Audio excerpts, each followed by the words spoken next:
معلوم ہوتا ہے کہ ہماری اولاد ایسے لوگوں کے ساتھ رہ رہی ہے، اس کی اٹھک بیٹھک، اس کی مجالست، اس کی مصاحبت ایسے یاروں کے ساتھ، ایسے لوگوں کے ساتھ ہے جو اسے بگاڑ دیں گے، اس کی وجہ سے اس کے اخلاق متاثر ہو جائیں گے، تو ہم پابندی لگاتے ہیں، روکتے ہیں، منع کرتے ہیں۔ بلا وجہ ہماری اولاد اگر غیروں کی چیزوں میں شرکت کرے تو بعض دفعہ ہم بھی برا سمجھتے ہیں، سامنے والا بھی غلط سمجھتا ہے۔ مثال کے طور پہ شادی ہے، اب وہ دوسرے کی شادی میں اگر ہمارا بچہ پہنچ جائے بغیر دعوت نامے کے، بغیر بلائے، ظاہر ہے وہ بھی غلط سمجھتا ہے کہ ہماری خوشی ہے، ہم نے تمہیں انوائٹ نہیں کیا ہے، کیوں آ گئے؟ اور ہم بھی غلط سمجھتے ہیں اور ان چیزوں سے روکتے ہیں۔ تو یہ کامن سینس کی بات ہے، بنیادی چیز ہے۔ جب ہم اپنے اولاد کے حوالے سے یہ فکر مند ہوتے ہیں، اس کا انتظام کرتے ہیں کہ اس کی تربیت بہترین ہونی چاہیے، اسے غلط راستوں سے بچانا ہے، غلط سنگت سے بچانا ہے۔ ظاہر اسلام تو اس کا نظام انتہائی خوبصورت ہے، اس کی تعلیمات انتہائی کمپریہنسو اور جامع ہے۔ پیارے آقا صلی اللہ علیہ وسلم تو والدین سے زیادہ اہل ایمان کے قریب، النبی اولا بالمؤمنین من انفسہم، پیارے آقا صلی اللہ علیہ وسلم ایمان والوں کی جانوں سے زیادہ قریب۔ تو ایسا کیسے ہو سکتا ہے کہ رحمت عالم صلی اللہ علیہ وسلم ہمیں اس بارے میں کوئی تعلیم نہ دے کہ تم یہاں آزاد ہو، جس طرح چاہو زندگی گزارو، خواہشات کے مطابق، اپنی مرضی کے مطابق، اور جس کے تہوار میں چاہو شرکت کرو، جس کے تہوار میں چاہو مبارکبادی دو، جس کے مذہبی چیزوں میں چاہو شریک ہو جاؤ۔ کہاں اس کی اجازت مل سکتی؟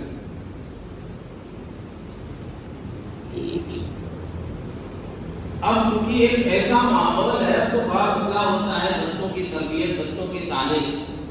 میں نے اس سے پہلے کہا تھا کہ اب نصاب ایسا ہے، کتابیں ایسی ہیں، لیسن اور چیپٹر ایسے ہوتے ہیں کہ اس میں ابتدا ہی سے فرسٹ ایئر کے بچوں کی ذہنیت خراب ہوتی ہے۔ میں نے مثال دی تھی پچھلے سال کہ پہلا جو سبق تھا وہ فرسٹ ایئر کے بچے کا، چونکہ میرا بچہ تھا پچھلے سال فرسٹ ایئر میں، اس سال سیکنڈ ایئر میں، تو وہاں وہ کمپیئر کیا گیا تھا پگ سے اور بھیڑیے سے۔ ابھی تک ہم سنتے آئے تھے بھیڑیے کا مقابلہ بکری سے، اب یہاں یہ بھیڑیا آ کر کے پگ ہے، اس کے گھر کو 3 طرح کے گھر ہیں، 2-3 کے گھروں کو خراب کر دیتا ہے، وہ چھپر کے ہیں، وہ نارمل ہلکے پھلکے ہیں، پھر تیسرا جو پگ ہے اس کا مضبوط گریس کا اینٹ کا ہوتا ہے، بہرحال یہ گھروں کو خراب کرتا ہے بھیڑیا، پھر تیسرے گھر میں جا کے کما لیتے، پھر آگے جو سبق کمپلیٹ ہوتا ہے، پھر آگے کوشچن جو بنتا ہے اس میں ہو از گڈ، سیدھا سا جواب ہے پگ از گڈ۔ اب یہ جو ہے یہ میں نے جا کے کہا بھی تھا، بعد میں ایک ٹیچر کے بچے نے اس سے سوال کیا کہ ہو از گڈ، تو آگے سے جواب دیا ٹیچر نے، استاد نے کہ یو آر گڈ، تم اچھے ہو۔ بچے نے آگے سے جواب دیا نہیں، یو آر رانگ، پگ از گڈ۔ اب وہ جو اسلام نے ایک تصویر دکھائی تھی کہ یہ گندا جانور نجس العین ہے، خبیث ہے، بے حیائی کی علامت ہے، فحاشی کی علامت، اب بچپن ہی سے بالکل صاف ستھرے دماغ میں، ذہن میں، دل میں جب یہ چیز بیٹھ جائے گی ظاہر آگے بے حیائی کیا ہے۔ اسی طرح جو لکیر کے فقیر ہوتے ہیں پڑھانے والے بھی، بھائی ان کے یہاں جو کوشچن کا آنسر دیا جائے وہ اپنے طور پہ دیتے ہیں۔ ہمارے جو پڑھانے والے ہیں، مسلمان جو ٹیچر ہیں، ان کو لکیر کا فقیر تو نہیں بننا چاہیے۔ مثال کے طور پہ ایک دیکھا، وہ ایگزام آتا ہے تو نہ تو فرصت نہیں ملتی ہے، ایگزام آتا ہے تو بچوں کی کاپیاں دیکھنے کی نوبت آتی ہے، تیاری کرانے کے لیے کیا چل رہا ہے، بہت زیادہ بچپن سے ہی بوجھ ڈالنا بھی بہتر نہیں ہوتا ہے۔ دیکھا ایک کوشچن ہے، what do we learn in school, ہم اسکول میں کیا سیکھتے ہیں؟ اب آگے آنسر کیا ہے؟ We learn to read write, sing, dance etcetera. اب ہمیں کیا ضرورت ہے یہ ساری چیزیں؟ ہم یہ کہہ سکتے ہیں to read, to write, to play کہہ سکتے ہیں، تو صحت کے لیے ٹو پلے فٹ بال کہہ سکتے ہیں، to play hide and seek کہہ سکتے ہیں، اس طرح کچھ گیم. لیکن یہ ناچنا اور گانا اور ڈانس کرنا، اس میں کیا ضرورت ہے؟ ایک اسلامی اسکول میں، مسلمانوں کے اسکول میں مسلمان ٹیچر کو یہ آنسر دینے کی کیا ضرورت ہے؟ بہرحال ایک بڑا مسئلہ ہوتا ہے والدین کے لیے، جو ذرا خود رکھتا ہے کیا پڑھایا جا رہا ہے، کیا چلنا، پریشان ہوتا ہے کہاں پڑھائے، کہاں داخل کرے، کیسے کیا کرے. جب ہم متفکر ہوتے ہیں تو اسلام کو، پیارے آقا صلی اللہ علیہ وسلم تو ہم سے زیادہ فکر کرنے والے، اس لیے جا بجا یہ کہا گیا کہ تمہیں ان تمام راستوں سے، ان تمام طریقوں سے اپنے آپ کو بچانا ہے جس سے تمہارے اخلاق خراب ہو، جس سے کسی کو نقصان پہنچ جائے، جس سے تمہارے عقیدے اور توحید پر ضرب پڑ جائے. اس حوالے سے غیروں کے مذہبی تہوار میں شریک ہونا اسلام سے منع کرتا ہے. کیوں؟ ان کے تہوار شرکیہ اور کفریہ اعمال پر مبنی ہوتے، کہیں نہ کہیں شرکیہ اور کفریہ چیزیں ہوتی. اور ہمارے لیے سب سے بڑی دولت، سب سے قیمتی سرمایہ ہمارا عقیدہ ہے، ایمان ہے، توحید ہے. یہ اگر سلامت ہے تو سب کچھ سلامت ہے، اور اگر یہ سلامت نہیں ہے تو ساری چیزیں، دنیاوی چیزیں ہو کر کے بھی ہم ناکام ہے، نامراد ہیں. ہمیں جا بجا پیارے آقا صلی اللہ علیہ وسلم نے بے شمار احادیث سے، بکثرت احادیث سے جا بجا اپنے ارشاد فرمایا غیروں کی مشابہت نہیں کرنا. من تشبہ بقوم فہو منہم، جو غیروں کی مشابہت اختیار کرے گا وہ انہی میں سے. اس کا یہ مطلب نہیں کہ ہم غیروں کے ساتھ ہمدردی نہیں کریں گے، مواسات اور غمخواری کا معاملہ نہیں کریں گے، اس میں سلوک نہیں کریں گے، ان کے دکھ درد میں شریک نہیں ہوں. یہ ساری چیزیں دکھ درد میں شریک ہونا ہے، اس نے سلوک کرنا ہے، مواسات کرنا ہے، غمخواری ہمدردی کا برتاؤ کرنا ہے. یہاں تک لکھا ہے کہا ہے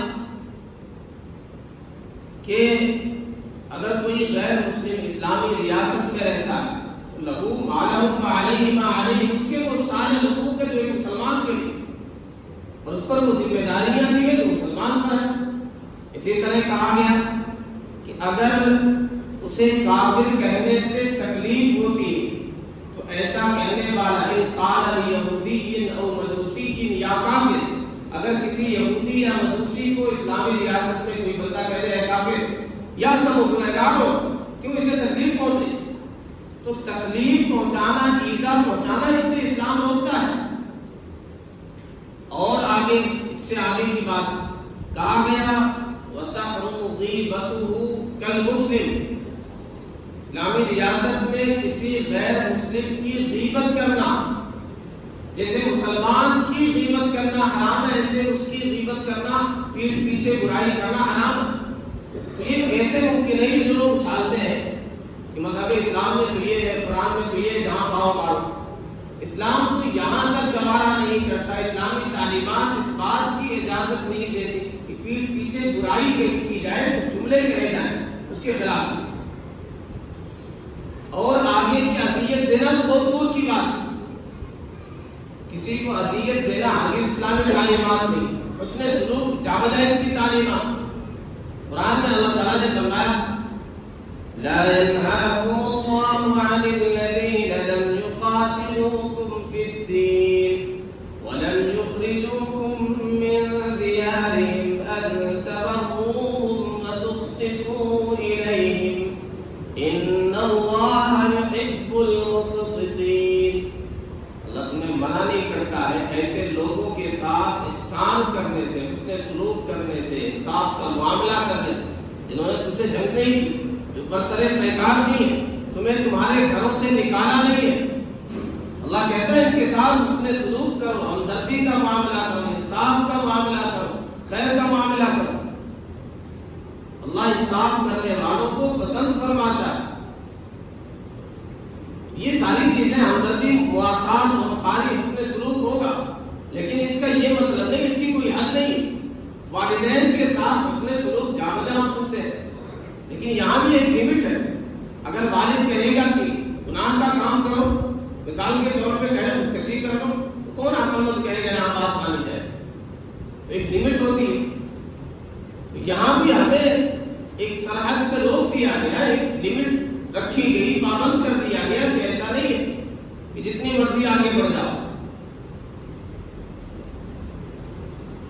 فرمایا غیروں کی تمہیں مشابہت اختیار نہیں کرنی. جس نے مشابہت اختیار کی، حدیث میں آتا ہے جس نے ان کے نیروز اور مہرجان کو، یہ اعتبار ہے مجوسیوں کا، جس نے اسے منایا، اس نے شرکت کی، فہو منہ، اس کا حق انہی کے ساتھ ہوگا. اور کما قال علیہ الصلوۃ والسلام، جہاں بجا مخالفت ہے نماز کے حوالے سے دیکھیں، طلوع و غروب کے موقع پر منع کر دیا ہے. کیوں؟ غیروں سے مشابہت ہو جائے. جو سورج چاند کی پرستش کرنے والے، کہیں کوئی یہ نہ سمجھے کہ مسلمان بھی اس کے لیے سجدہ کر رہے. رحمت دو عالم صلی اللہ علیہ وسلم نے جب چاند دیکھا، دعا سکھلائی، آپ نے دعا پڑھی، اللہم اہلہ علینا بالیمن والایمان والسلامۃ والاسلام والتوفیق لما یحب ویرضی ربی وربک اللہ.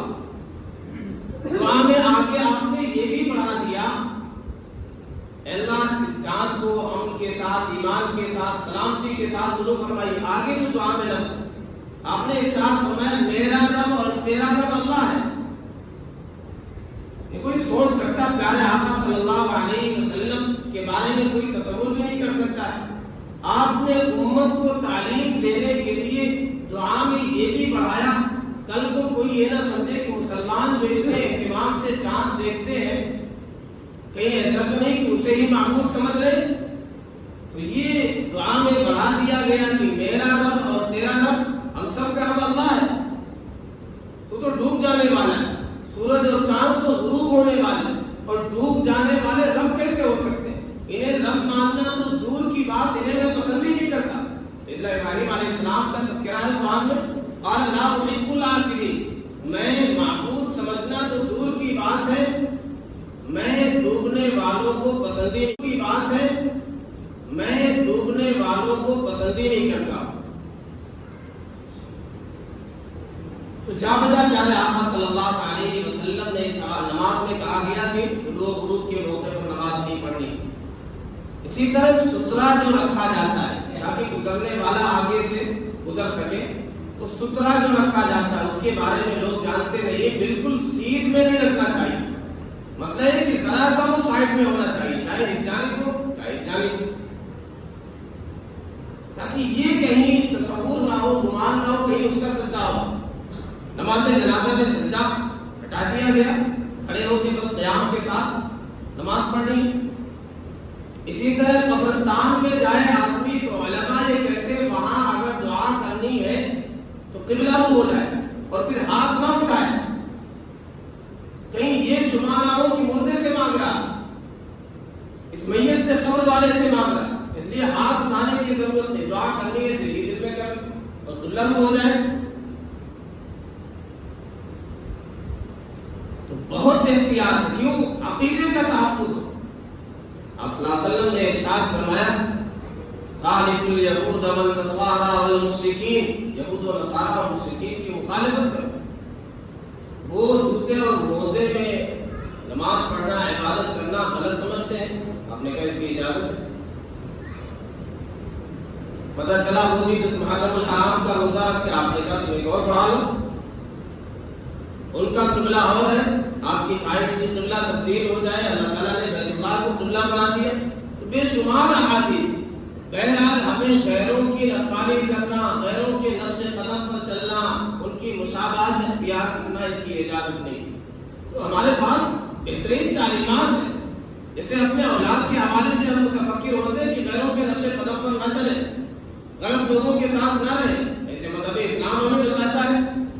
اب اگر ہم غیروں کے تہوار میں شرکت کریں گے تو سب سے بڑا نقصان کیا ہوگا؟ کیونکہ کفریہ شرکیہ اعمال پر مبنی وہ چیزیں ہوتی، ایمان کا خطرہ، عقیدے کے تحفظ کا مسئلہ ہے. شیطان کیا کرتا ہے؟ اس کے جو بڑے بڑے تیر ہوتے ہیں، بڑا بڑا ہدف ہوتا ہے، کس طرح گمراہ کرتا ہے، کیسے وسوسے ڈالتا ہے۔ قرآن میں تذکرہ کیا گیا لَآتِيَنَّهُم مِّن بَيْنِ أَيْدِيهِمْ وَمِنْ خَلْفِهِمْ وَعَنْ أَيْمَانِهِمْ وَعَنْ شَمَائِلِهِمْ۔ بعض مفسرین کہتے ہیں اس کا مطلب یہ دائیں سے آؤں گا، پیچھے سے آؤں گا، آگے سے آؤں گا، سامنے سے آؤں گا، بائیں سے آؤں گا۔ 4 سمتوں کا جو تذکرہ کیا گیا، یہ ہر جانب سے پوری کوشش کروں گا انہیں گمراہ کرنے کی۔ اس کا کیا مطلب؟ بعض مفسرین نے کہا کہ سامنے سے آنے کا مطلب یہ ہے التشکیک فی الآخرہ، آخرت کے بارے میں شک اور شبہ میں ڈالنا۔ یہ ہو رہا ہے، اس وقت کا بڑا فتنہ ہے۔ نوجوان جو سوشل میڈیا سے لگے ہوئے ہیں، ایسے فتنے چل رہے کہ آخرت کے حوالے سے ہی شک و شبہ میں ڈال دیا جائے۔ یہ ساری خیالی چیزیں، مر کے زندہ ہونا، جنت، دوزخ، حساب کتاب، پرصراط، یہ ساری چیزیں بس کہانیاں ہیں، اس سے کہانیاں۔ اس حوالے سے شک میں ڈالا جا رہا ہے، کنفیوز کیا جا رہا ہے۔ بعض شاعروں نے، آزاد مند شاعروں نے بھی اس طرح کے شعر بھی کہے۔ ہم کو معلوم ہے جنت کی حقیقت، لیکن دل کے بہلانے کو غالب یہ خیال رکھتا ہے، تو گویا یہ دل بہلانے کی چیز ہے۔ تو پہلا حملہ یہ ہوتا ہے کہ آخرت کے حوالے سے شک میں ڈال دیا جائے۔ یہ جو اسلامی تصور ہے آخرت کا، یہ جو کنسیپٹ ہے کہ مرنے کے بعد زندہ ہونا ہے، ہر چیز کے بارے میں جواب دینا ہے، حساب کتاب ہے، تو جنت یا دوزخ اور دیگر مراحل، یہ ساری چیزیں کہانیاں ہیں، اس سے کہانیاں، اس حوالے سے حملہ ہوتا ہے۔ پھر الترغیب فی الدنیا، دنیا کے حوالے سے رغبت دل میں پیدا کر دینا کہ دنیا ہی سب کچھ ہے، 4 دن کی زندگی ہے، موج کر لو، مستی کر لو، جس طرح چاہو زندگی گزار۔ جب یہ نظریہ ہو جاتا ہے تو کیا آدمی کچھ بھی کرے۔ اسی طرح دائیں سے آنا، نیک اعمال کے حوالے سے نفرت دل میں پیدا کرنا، یہ کیا داڑھی، کیا یہ پرانے لوگوں کی چیز ہے، کیا آرتھوڈاکس بننا چاہ رہے ہیں، کہاں پہنچ گئے 2024 میں، ابھی کیا وہی داڑھی کی بات ہے، ابھی کیا وہی پردے کی بات ہے۔ تو نیک اعمال سے، سنتوں سے نفرت ڈالی جاتی اور برائی کو مزین بنا کر کے، خوبصورت بنا کر کے، بہترین القاب کے ساتھ، بہترین انداز کے ساتھ پیش کیا جائے۔ سود کو کیا کہا جائے، لوگوں کو کیا کہا جائے، سپنوں کا تاج محل کیسے تعمیر ہو، لون لیے بغیر کیسے کاروبار چلے، کیسے بلڈنگ بنے، کیسے گاڑی آئے، تو خوبصورت بنا کر کے برائی کو، حرام چیزوں کو پیش کیا جاتا ہے۔ یہ شیطانی حربیں ہیں، اور شیطان نے بھی یہ کیا، اور انسانوں میں جو شیاطین ہیں، جو اس کے چہرے، وہ بھی یہی کرتے ہیں، اور بڑے زور لگا کر کے یہ چیزیں پیش کی جاتی ہیں، گناہ کو خوبصورت بنا کر کے، اور گناہ کو سب کچھ دکھایا جاتا ہے کہ اگر یہ نہیں کیا تو کچھ بھی نہیں کیا۔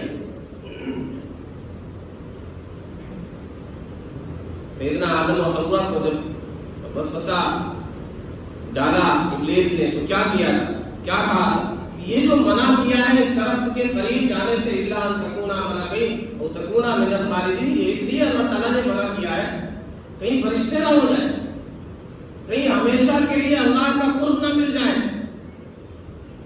کہیں ہمیشہ یہاں رہنے والے نہ ہو جائیں جنت میں۔ سیدنا آدم علیہ السلام کے دل میں پہلے سے یہ کھٹکا تھا کہ جب مجھے مسجود ملائکہ بنا دیا گیا اور میرے بارے میں کہہ دیا گیا کہ میں زمین میں خلیفہ بنانے والا ہوں، تو ہونا ہو جانا ہے۔ اب اس نے یہ کہا کہ ہمیشہ اسی طرح آپ رہ سکتے ہیں جبکہ یہ چیز کریں، اور پھر آگے قسم بھی کھا لی۔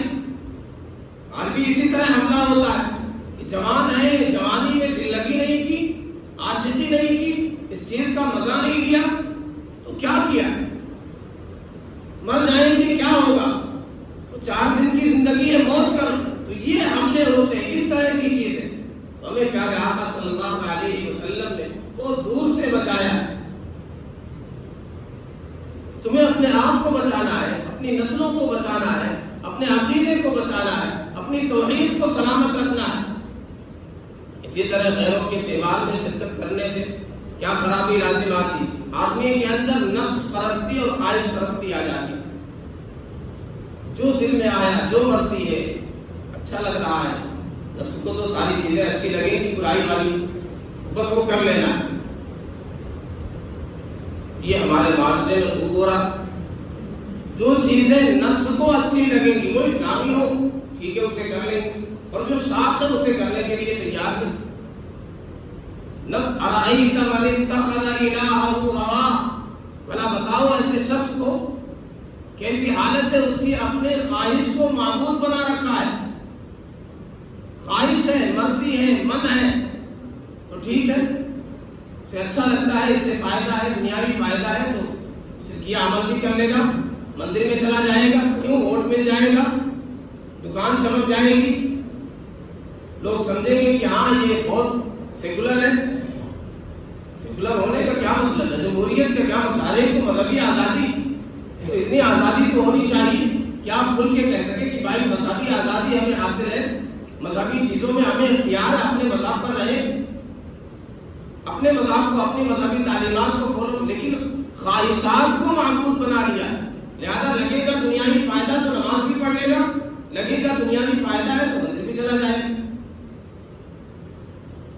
راضی رہے رحمان بھی، راضی رہے شیطان بھی. تو ایسے لوگوں کا انجام ہم نے دیکھا، نہ ادھر کے رہے نہ ادھر کے رہے. چند سالوں پہلے اس نے وسیم، اس نے سمجھا شاید ادھر سے فائدہ ہو جائے، تو اس کا بیان آیا تھا کہ میرا ہر قدم خودکشی کی طرف بڑھ رہا، نہ ادھر کے رہے نہ ادھر کے رہے، دونوں طرف سے. تو آدمی یہ چیزیں غیروں کے مذہبی چیزوں میں تہوار وغیرہ میں شرکت کرتا ہے تو نفس پرستی اور خواہش پرستی کا جذبہ، جب یہ چیز آ گئی تو پھر آدمی کچھ بھی کر سکتا ہے. اسی طرح بے حیائی آتی. تو یہ دیوالی کا جو تہوار ہے، آج اللہ تعالیٰ کی ایک مخلوق ہے، ضرورت کے موقع پر اس سے فائدہ اٹھانے کی اجازت ہے، لیکن اسلام کا جو تصور ایک دشمن بنا کر کے پیش کیا گیا، سب سے بڑے دشمن کو اس سے پیدا کیا گیا، اور پھر اس نے کہا تھا کہ میں آگ سے بناؤں، آگ کو اوپر جاتی. حالانکہ وہ بھول گیا کہ آگ میں احراق کی صفت ہے، آگ جلا دیتی ہے. مٹی میں برکت ہے، مٹی میں ایک دانہ ڈالو وہ 700 دانے نکال کر کے دے گی. آگ میں دانہ ڈالو گے تو وہ جلا کر کے خاک کر دے گی، کچھ بھی نہیں ملے. تو مٹی میں برکت ہے، آگ میں جلانے کی صفت ہے. تو مٹی بہتر ہے، آگ کیسے بہتر؟ ذاکر نائک کا اللہ تعالیٰ نے بہت کام لیا غیروں میں، ان سے ان کا جب یہاں پروگرام چلتا تھا تو عرب علماء بھی ان کے یہاں آتے تھے. تو استقبال جو ہوتا ہے جیسے دیکھا ہوگا آپ نے، تو وہ آئے تو فائرنگ ہوئی، لائٹ جلی. تو انہوں نے اسٹیج پہ آتے ہوئے سب سے پہلے کہا میں اللہ سیو اس فرام فائر، میں اللہ سیو اس فرام فائر، میں اللہ سیو اس فرام فائر. 3 بار اللہ ہمیں آگ سے بچائے، اللہ ہمیں آگ سے بچائے. تو ہمارا سیلیبریشن پٹاخے سے، آتش بازی سے، آگ جلا کر کے یہ نہیں ہے. ہمیں تو رسولوں نے، نبیوں نے، قرآن نے یہ تعلیم دی ہے، یا ایھا الذین آمنوا قوا انفسکم واہلیکم نارا، اپنے آپ کو، اپنے گھر والوں کو، اہل و عیال کو آگ سے بچاؤ. ہم اس کے ذریعے سے منورنجن کرتے ہیں، سیلیبریشن کرتے ہیں، اور ہم نے اپنی شادیوں میں بھی یہ چیزیں داخل کر دی، پٹاخے، آتش بازی. اور جب تعلیم کی بات آتی ہے، پڑھانے کی بات آتی ہے تو ہمارے پاس پیسے نہیں ہوتے. اسکول کی فیس کے لیے پیسے نہیں، لوگ سفارشیں دے کر کے جاتے کسی طرح معاف کرا. ٹیوشن کے لیے فیس کی پیسے نہیں ہیں. لیکن جب یہ تہوار آئے گا، چھوٹے چھوٹے بچوں کو ہزاروں روپئے دیتے ہیں، وہ ضائع کرے، شیطان کے بھائی بنے، فضول خرچی کرے، آتش بازی کرے. یہاں کہاں سے پیسے آ جائیں؟ جس پر پیسہ خرچ کرنا چاہیے، دین پر، تعلیم پر، اچھے کاموں پر، وہاں خرچ کرنے کے لیے ہم تیار نہیں. یہ ساری چیزیں میں کوئی اپنی طرف سے یہ باتیں نہیں کر رہا ہوں، یہ فتاویٰ آپ دیکھ لیں اکابرین کے، بڑے بڑے اداروں کے، دارالعلوم دیوبند کے فتاوے آپ دیکھ لیں. اس موقع پر نئی چیزیں، پٹاخے، آتش بازی کی چیزیں بیچنے کی بھی اجازت نہیں. کیوں؟ لہو و لعب کی چیزیں، اس کا کوئی مطلب نہیں. پھر اس سے نقصان ہوتا ہے. آئے دن تہوار کے بعد آپ دیکھتے ہیں اخباروں میں یہ چیزیں سرخیوں میں، کہیں کوئی دکان نظر آتش ہو گئی، کہیں کوئی بندہ جل کر کے راکھ ہو گیا، کہیں کوئی گھر پورا کا پورا جل گیا، پھر جو اس کی وجہ سے، اس کی آواز کی وجہ سے جو نقصان ہوتا ہے، لوگوں کو تکلیفیں ہوتی، لوگ چلتے چلتے کانوں میں انگلیاں ڈال لیتے. اسلام تو کہتا کسی کو اذیت نہیں پہنچانی، لہذا ہم یہ ساری چیزیں کر کے کیوں اذیت؟ غیروں کا تہوار ہے، ٹھیک ہے وہ منائیں، لیکن ہمارا تو تہوار نہیں، ہمیں آزادی ہے کہ ہم غیروں کے تہوار میں شریک ہونا ہو. تو خدا کے واسطے جو فتنوں کا دور آ رہا ہے، جو الحاد کا دور آ رہا ہے، جو ارتداد کی لہر چل رہی، اگر ان ساری چیزوں پر اپنے بچوں، اپنے نسلوں پر ہم گرفت نہیں کریں گے، معاوضہ نہیں کریں گے، انہیں نہیں سمجھائیں گے، ان چیزوں سے نہیں روکیں گے، تو پھر ایمان سے بھی ہاتھ ہو بیٹھے. ایسا کہ ہو رہا، جب اس طرح آزاد کر دیا جائے گا تو پھر یہ ساری چیزیں، اس کی محبت دل میں آئے گی، کفریہ اور شرکیہ چیزوں کی محبت آئے گی، پھر دھیرے دھیرے اسی رنگ میں لگ جائیں گے.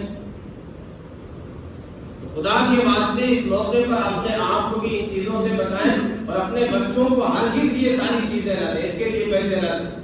اور ایسے موقع پر پتہ نہیں کیا مزاج ہمارا جو عقیدہ ہے، ہم سب کا عقیدہ ہونا چاہیے، مال و دولت اللہ دینے والا، رزق میں برکت اللہ دینے والا. کیا اگر ہم اس موقع پر گریٹنگ نہیں کریں گے، مبارکباد نہیں دیں گے، تو کیا ہماری روزی کم ہو جائے گی، دکان کم چلے گی، برکت کم ہو جائے گی؟ اگر یہ عقیدہ تو پھر ہمارا ایمان ہی اللہ خیر کرے. روزی اللہ دینے والا، اس لیے یہ سمجھ کے یہ سارے خیالات کر کے ہرگز لوگ اسٹیٹس لگا لیتے ہیں واٹس ایپ پہ. کوئی بھی تہوار آئے، کرسمس آئے، دیوالی آئے، ہولی آئے، تو مبارکباد دیں. مبارکباد دینے کی بھی اجازت نہیں ہے.